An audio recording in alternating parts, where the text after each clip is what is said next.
what's going on, everybody? Welcome to another episode of Boundary Break. I'm your host, She Says, and if you're new here, what I'm going to do for you is try to find anything outside the boundaries of any video game I cover, whether that be explain some developer techniques, or in some cases, left behind content. Before we get started, I got to give a huge shout out to Channy and Kimberly for doing the animated intro this week. If you are a connoisseur of animation of sorts, I would definitely recommend checking out their channel, which I have a link to in the video description down below. And the tool creator for the camera this week was Shrine Fox. Not only did this guy create such an amazing tool, but he also was my tech support pretty much for the entire production of this episode. So Shrine Fox, thank you so much, sir. And he also has his own channel, which is also in the video description down below. I think you should check him out. Anyways, that's all out of the way. You're ready. I'm ready. Let's do this.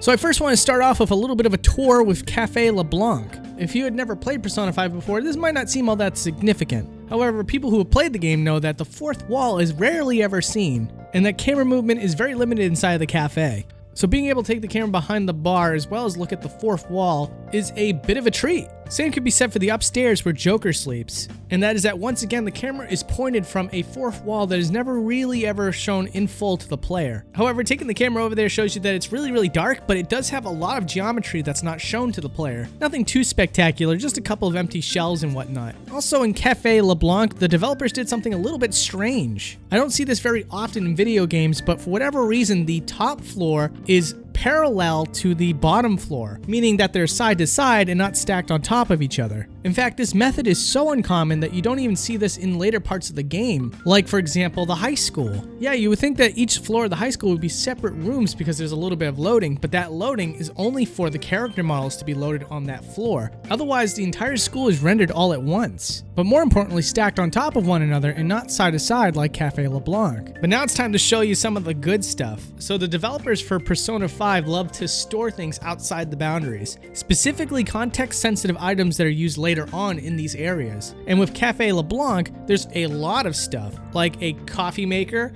a certain painting, and best of all, a phone with its cord that's extended outwards. And to give you a spoiler-free example of this in action, here's that very scene where Joker is using the phone and having to call in that specific object. Objects like this can be found all over the world of Persona 5. Another example of that is this piece of paper that I won't specify the details of that's stored underneath the rooftop of the school. And speaking of the rooftop of the school, there's details in this area that are really difficult for the player to see. For some reason, there's a teapot, and you can see a little bit of curvature of that teapot in-game while you're playing. However, to be able to tell that it was a teapot in the first place would be near impossible. And also on the roof is a satellite dish that was never shown to the player with the words Parabuna Kappa written on it. And we're still not done with the roof just yet. Over here is a Boundary Break series staple, birds. Birds are often a small detail in video games that have a lot of detail put into them, or should I say varying detail. Like for example, the ones in Persona 5 are fully 3D modeled of course, but they seem to lack any eyes. But anyways, with all that said, let's do a zoom out of the rooftop. I'm a shapeshifter, have no face to show. Please don't take off my mask, my disguise. Well, the fans of my show who come here to learn something new about video game development are in for a little treat here. This is something that I've never really talked about before. Near the second meetup area, but before you load it, if you go all the way down this hall here, you're gonna find a floor that has a weird design. Well, that design is not intentional, that's a moire effect, which is something that I guarantee you have seen somewhere else in life, where a ton of small images all compile together to make one large optical illusion. And the reason why this is happening here is one of two guesses. One was from a handful of game development enthusiasts who speculated that this was a compression corruption, which is what happens when the texture is given the wrong compression, and then in a lot of cases it makes the texture look smaller and smaller. However, my anonymous source who works in video games suggests the contrary. They were suggesting that the texture wasn't laid out across the model correctly. Think of a texture as like wrapping paper on a present, and when you make a texture specific for the object, you wrap that object with the texture. Now obviously whatever happened here was a mistake, but the reason why it was never removed is that in a lot of cases in game development, unwrapping a texture from an object can be very tedious and time consuming. And since the player normally can't see this at all in game, what's the point?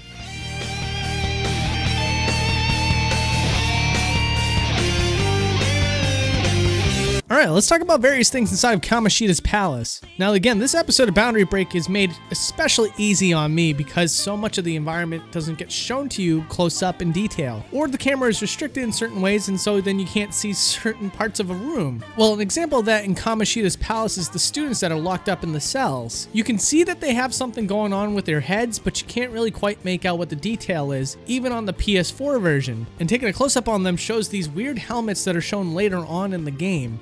Specifically during the boss battle for this chapter, there's a morphed version that uses the same helmet. However, the shape and dimensions of this helmet is different from those, and I would argue that it'd be very difficult to make that connection. But more interesting than that is this volleyball cannon that fires at the students. And it immediately burned the question into my brain, what's going on the inside? And if you do take the time to take a look, you can see that as soon as a volleyball is fired out of the cannon, a second volleyball is immediately loaded up. This is before the last volleyball is removed, so there are technically 2 volleyballs on screen at any given time. Also, before we move on, I just want to share a zoom out of the castle. You'll never see it coming. You see that my mind is the best for eyes. You're done. Now I want to talk about some of the areas that are only explorable in cutscenes. Now the way that I managed to pull this off was to load the rooms in which these cutscenes take place in a moment in time in which you're not in a cutscene. Like this movie theater that you've been checking out here, you'll notice that there isn't a movie theater screen, though the room is fully rendered. And off to the right is a 2D texture used to represent the hallway to the theater room. In fact, 2D textures are used a lot in Persona 5, and you cannot blame the developers in the least. There is so much content packed into this game that rendering 3D spaces for every single environment would just be outrageous. And so a lot of areas that you don't get to freely walk around in oftentimes are 2D textures. Like for example here with the principal's office, there is a 2D texture representing the room of the principal's office, but if you had a keen eye while playing the game, you might notice the aliasing on the desk. And that is because the desk and chair are 3D models that interact with the characters. Something very similar was used in the shop here, where the entire environment was just a 2D texture, and the only 3D elements to it are the NPCs that walk around. And over here with Morgana in bus form, this is the cutscene version of Morgana as a bus, because if we were to look at the character model of the Morgana bus that you play around as on the field, that one doesn't have an interior, it's just one solid object to save on resources. However, this bus has that interior, and you can see things that aren't very easily seen in the game. Like for example, I was never able to notice this symbol on the dashboard before.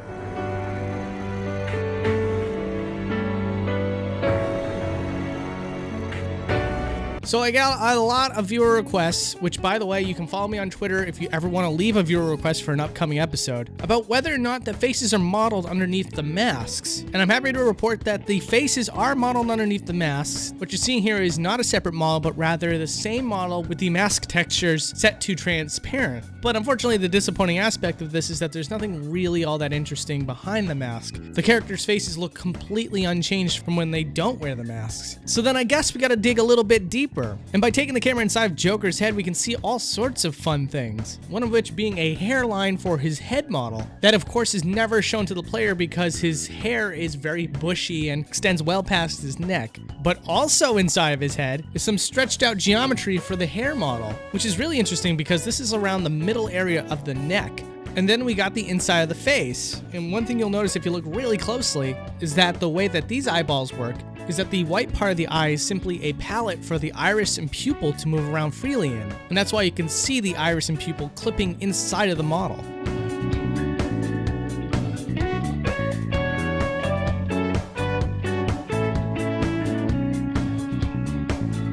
Here's a little bit of unused content for you. In the Velvet Room where Igor resides, the symbol on the rug is also underneath the map. Only this version is a much shinier, brighter version of this symbol. I reached out to some people to try to figure out why this would be here, and one of the theories is that it could have been associated with one of the unused events, as Persona 5 apparently has 15 unused events in the game.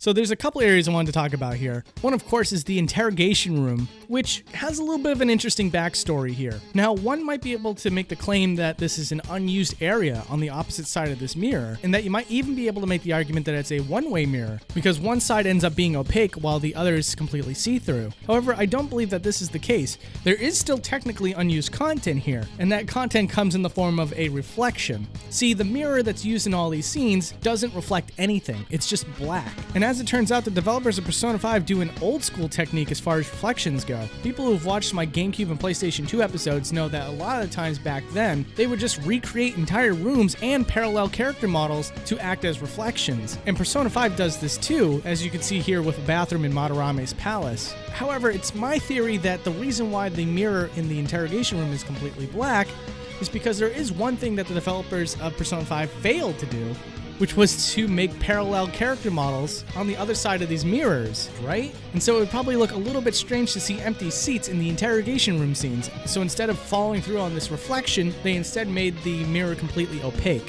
And since we're on the subject, let's go back to that bathroom real quick. One of the things I thought was really interesting about this was that there is a developer error that you can see yourself while playing the game. If you tilt the camera a certain way and look at it from this angle, you can see the skybox where the door to the exit should be. And if you don't believe me, I'll take the camera out there right now. This is what you usually see outside of all the indoor areas of Persona 5. It's a rotating skybox for any time that the game has to use windows or ceiling windows. And by the way, that is not the only funny developer technique used in this game. You know all those scenes where you're walking behind the students on your way to school? You might notice that the environment just keeps going and going and going. Well, the way that this is pulled off is that the environment shifts underneath the characters. And once the character reaches a certain point on this map, the map resets itself seamlessly, which ends up creating an endless loop for you, the player. And to go full circle with this segment and go back to an area that's a little more restricted, I wanted to show you the hospital area, because even the area that you walk around in has a lot to show you. Like if you go behind the reception desk here, you can see that there is a seat for the doctor. However, she doesn't sit in it for whatever reason. She's standing through it. It's one of those design choices where you can tell at one point they wanted her to sit. That's why they made the seat. And then they decided, you know what? We're going to keep the camera locked into a certain spot anyway, so just don't bother making a position with her sitting, just have her stand. And you can also see this giant white box behind everything. This is likely used for lighting effects. You'll see this a lot in video games. But I would love to show you this area right here because you don't get to walk around in it. And for whatever reason, the developers made a whole lot of details behind this curtain here that never gets revealed to the player, which features a window with its own special outdoor texture behind it and a large medicine cabinet. It really is incredible how much detail they put into some of these environments that are outside the player's view. But that's not to say that every environment is absolutely immaculate outside of your view. One great example of that is pretty much any alleyway that you have to go through to get to another area. Like at the end of this area here, you can see all these cars moving back and forth. You take the camera through there, and there is one really impressive aspect to this, which is that the street does connect to a street that you see later on in the city. However, the cars are a completely different subject. You can see that if you were to peek around these corners, these cars disappear in and out of existence very quickly. So a lot of people wanted me to talk about the painting puzzles in Madarame's palace, and it's really cool. So the way this works is it starts off with a plain texture as the painting, and then when the characters go into the painting, it then removes the texture to reveal the diorama that is always behind that texture. You'll see evidence of this in this footage here, where we're going to be looking at the desert to start, obviously, and then the future paintings already have their dioramas set up in the background, which we'll also be taking a look at in other perspectives. It's a really neat visual trick, and probably the oddest thing I found about all of this is that the desert, for whatever reason, has a sky texture that the player can't see. However, the rest of these paintings just double up on existing textures that you can see in plain sight.